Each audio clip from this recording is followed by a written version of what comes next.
Welcome to Let's Talk About It. Here we go! Say yeah! Woohoo! Oh, that's a great line. That is a great line. Almost fucking killed me! You're welcome!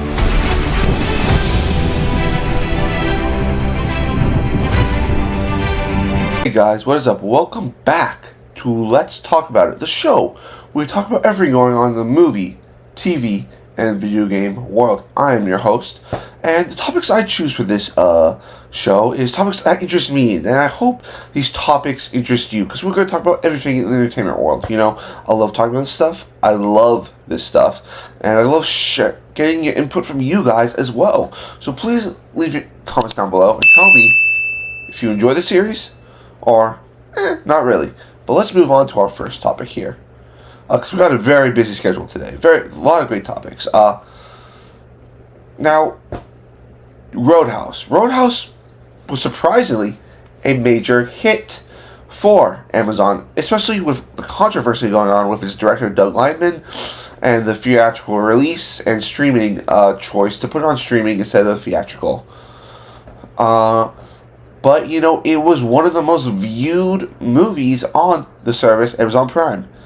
And, you know, it's been about a month and a half since the movie premiered. And I guess that means now that the MGM Studios wants to move forward with another Roadhouse movie, according to Deadline. Roadhouse sequel, moving forward at Amazon. MGM Studios with Jake Gyllenhaal set to return. Now this, I expected this, you know. Of course, you know, Roadhouse being a very, very big hit for them. Why wouldn't they want to capitalize on this and move forward with another film? And, you know, you already got Jake Gyllenhaal set to come back. But I think the real question is, I don't think they're going to bring Doug Liman back. Of course, you know, he did the first Roadhouse, this movie. But there was a lot of controversy with him. He started battling the studios, and there was a lot of, like, let's just say there's a lot of air in the room saying that he wasn't a big fan of it going to streaming. He wanted to be theatrical. And, you know, I think that they might not want to bring him back for that movie. And, of course, I would love if Doug Liman came back and directed. You know, I say always have talent, and, you know, Doug Liman is a very talented director. But at the end of the day, you know, I feel like he kind of burned a bridge with Amazon when he said all those things in the article. He wrote an article basically bashing Amazon and MGM Studios, saying they didn't let me do this, do that, and do this. And a lot of people were like, oh my gosh, I can't believe he actually wrote an article himself. And, you know, I think that's the reason why they might not bring him back. But, you know, I wonder where they're going to take this story. Are they going to do like another like villain, or are they going to be kind of like, because I think the thing I liked about it is, you know, Jake Gyllenhaal, I think, best part of the movie, you know, very charismatic as the main character, as Dalton. He's very lovable in the movie. Especially, I loved, I think it's Danielle Malincor, who's in Suicide Squad. She was just in Fast and Furious as kind of like the love interest. I think she was really awesome in that role. I would say the one thing, that it was funny. Conor McGregor his acting was terrible. It was so terrible, it was funny. Like, if there's a way, you know, somehow they bring Conor McGregor back somehow that would be pretty cool to see. Because he was just a fun time to watch the movie. Like, you know, we had like a meme for 2 weeks. He's like, what's it going about here? Like, and the way he walked, like, and I'm like, I laughed. It was so funny because it was such bad acting. But I would be very open to seeing another Roadhouse, you know, and especially, you know, if it's a new director, okay, but if the Doug Liman comes back, that would be even better. What do you guys think? Are you guys excited that Roadhouse 2 is coming and Jake Gyllenhaal's back? And do you think Doug Liman will come back as well as director? Leave your comments down below. Let's move on to our next topic here. You guys all know how much I love Dune. You know, I said that Dune Part 2 was probably the best movie I have seen maybe in my life. It's a perfect movie, you know. And, you know, and I know Warner Brothers wants to continue on this Dune hype, because Dune, you know, it crossed the $700 million mark at the box office. And, Denis Villeneuve is on top of the world right now. He is the director everyone wants to work with. Well, we also know that we are getting a Dune TV series on Max. And it's rumored to be coming at the end of 2024. And apparently, we got our first casting alert for the show. According to Variety, Dune Prophecy casts Indian superstar Taboo. And, it is an actress who is in the Bollywood scene, not from Hollywood, but from Bollywood. And her name is Taboo, and she's starring in a recurring role on the series. The series was originally called Dune: The Sisterhood, and this takes about 10,000 years before Paul Atreides, before, the Harkonnens, and it follows, I believe it follows two sisters, part of the Bene Gesserit. No, it follows two, sorry, not two Bene Gesserits, two sisters in the Harkonnen household, fighting for, leading that household and establishing the Bene Gesserit, which is really interesting. And it was originally called, of course, I said, Dune Sisterhood, and inspired by the novel Sisterhood of Dune. And it has been changed to the name Dune Prophecy, which is kind of tells you the fact that maybe, a sign for Dune 3, where Denis Villeneuve might be taking inspiration from these books, but also putting his own spin on the books, which I think is very, very good. I think the first two Dune movies, a lot of people would try to make the first book into one, and he did the smart decision making it into two, so he could tell more story to get more engaged with the characters. And of course, I don't know this actress. I don't watch a lot of Bollywood films, not because I don't like Bollywood. It's just that I haven't seen a Bollywood film that's really got me wanting to watch. And I think it's always great to get people who people might not know. And and according, it says she's a legendary Indian actress. So just because she's not in Hollywood, doesn't mean that she is talented. And I'm trusting that Denis Villeneuve knows how to cast this show. And of course, he's probably has a very much input in the show. He's not probably the lead director, but he is the main person who is casting this show. And you kind of want that, he knows how to find talent, You look at, I look at Zendaya, sure, she was big, but she wasn't as big as she was after Dune 2 came out, She was in the Spider-Man movies, but it was kind of it's Spider-Man's girlfriend, she had that role in movies. She was playing the girlfriend as character. I think after Dune and after Challengers, she is now a superstar. You look at Timothée Chalamet. Dune showed that he could be that lead actor, and that just shows me Denis Villeneuve knows how to go out and find great actors who might have a chance to hit it big. And I think it's a really interesting casting. I think the story they're wanting to tell with this show is very interesting, kind of like the birth of the Bene Gesserits. Maybe we go into them birthing the myth of the Asa La Galib. Maybe we learn about that as well. And also, the show sounds also very Game of Thrones as well. And there's the two sisters trying to establish this new house. Them being in the Harkonnen household, which I always love exploring more of the houses. But what do you guys think? Are you guys excited for this new news on Dune Prophecy? Will you be watching the show, or are you not a fan of Dune as much as me? Please leave your comments down below, and let's move on to our next topic here.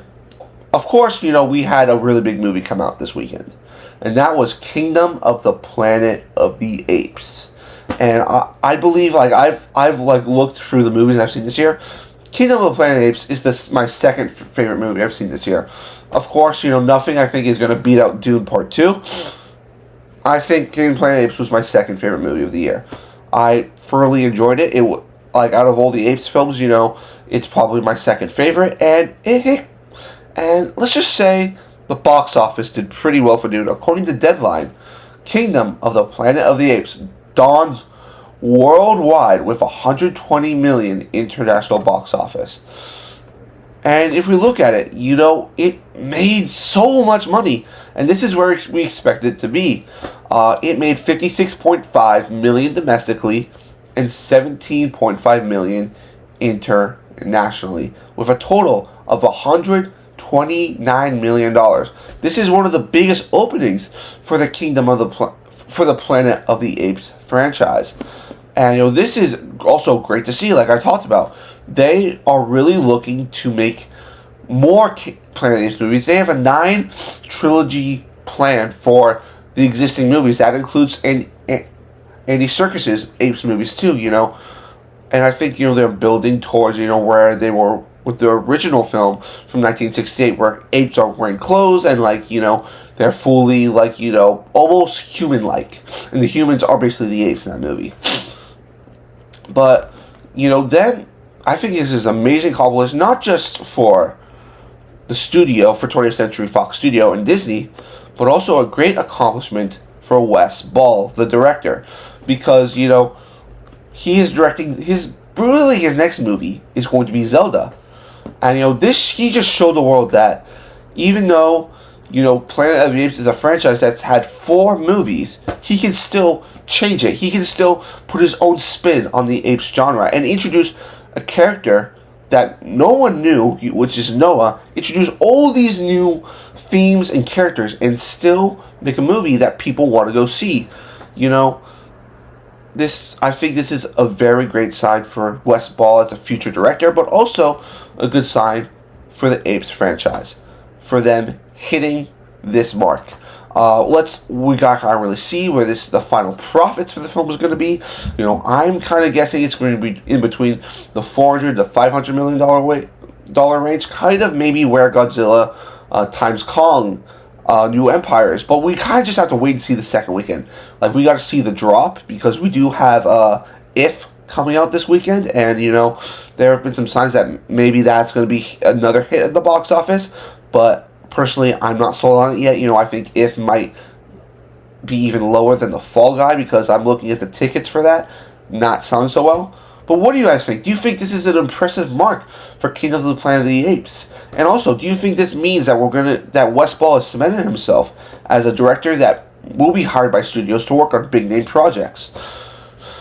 What do you guys think? Leave your comments down below, and let's move on to our final topic here. Now, all of you guys know that I have been talked very angrily or heated about Sony's Spider-Man universe. How they're trying to be like the MCU, but only using Spider-Man villains. When I've said, we don't want to see Spider-Man villains, give us Spider-Man characters. Give us characters like Ben Reilly, Jessica Drew, Julie Carpenter, which they started to do with Madam Web, but Madam Web was an ultimate disappointment. And the thing about Sony is I started to lose faith in them. I was excited for Kraven. They keep moving Kraven back, which is not giving me a good sign that's going to be good. And of course, a few months ago, they announced that they were working on all these different types of shows. They were working on, especially 2, Spider-Man Noir and Silk. And the real question was, we saw Spider-Man Noir voiced by Nicolas Cage in Into the Spider-Verse. The question was he going to do in the live action? Well, we got some good news today, guys. According to Deadline, Spider-Man Noir, starring Nicolas Cage, gets Amazon series order. And this isn't only great that Nicolas Cage, Oscar winner Nicolas Cage, will be playing the character of Spider-Man Noir in his own series, but also that it is officially happening, and I cannot be more excited. I think Amazon is one of the most high-end studios you can have your project go to.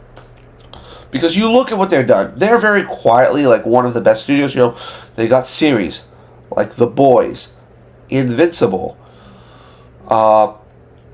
Jack Reacher, Rings of Power, they've Jack Ryan, all shows that I think are great shows, and they really turn they really make popular shows, and I think they're one of the best. I think they're up there with Max as making some of the best content out there you can watch, and especially also Fallout, which just came out, which is probably the second best video game adaptation people have said for a video game series. But, you know, I'm just excited for Nicolas Cage as well. You know, I'm always ready to go see The Cage. You know, Nicolas Cage, you know, I love him. You know, I grew up watching National Treasure movies. That's when I first saw Nicolas Cage. And, of course, you know, I loved him in The Unbearable Weight of Massive Talent. You know, that was one of my favorite Nicolas Cage movies. And also movies like Con Air. And he's quietly, like, been doing a lot of great indie films, you know. If that was to pig to his newest one, Arcadian, which are always in, like, the 90% centile. And, like, he's really, like, he hasn't really been gone back to franchise work. Well, now he's getting back into franchise work, you know. And, you know, he's going back to Marvel, you know. He has played a Marvel character before in Ghost Rider, but now he's playing a Spider-Man character, which this is really exciting. And, you know, you also have, I think, some really great people developing the show. You know, you have Steve Lightfoot, who worked on Marvel's The Punisher, and then you also have the director, an Emmy director in Harry Bradbeer, who worked on shows like Fleabag and Killing Eve, who is set to direct the first 2 episodes and is executively producing. And, you know, I think the article like somewhat goes into that.